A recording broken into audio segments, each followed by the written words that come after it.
नमस्कार दोस्तों, एक बहुत प्यारा सा सोहर गीत आप लोगों को सुना रही हूँ। सुनिएगा और बताइएगा कि आप लोगों को कैसा लग रहा है। अगर पसंद आए तो कमेंट करिए, शेयर करिए और चैनल को सब्सक्राइब करिए। धन्यवाद।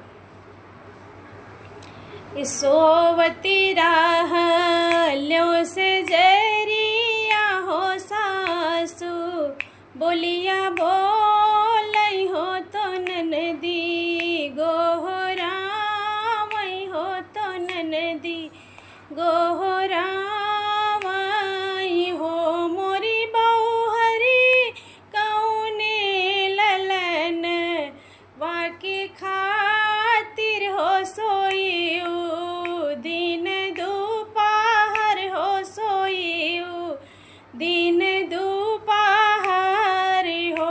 मोरी बहुहरी कौने ललन वाका कारण हो सोईऊ, दिन दोपहर हो सोईऊ, दिन दोपहर हो।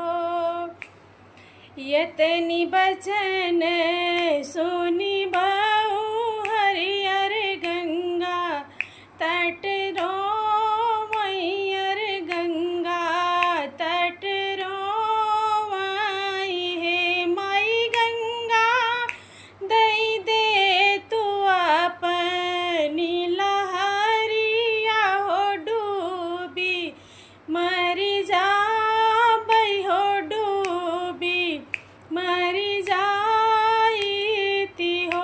मोरी गंगा दई दे तू अपनी लहरिया हो डूबी, मरी जाईती हो डूबी, मरी जाईती हो। दुखिया के सुनी के रजिया हो गंगा जी, उठी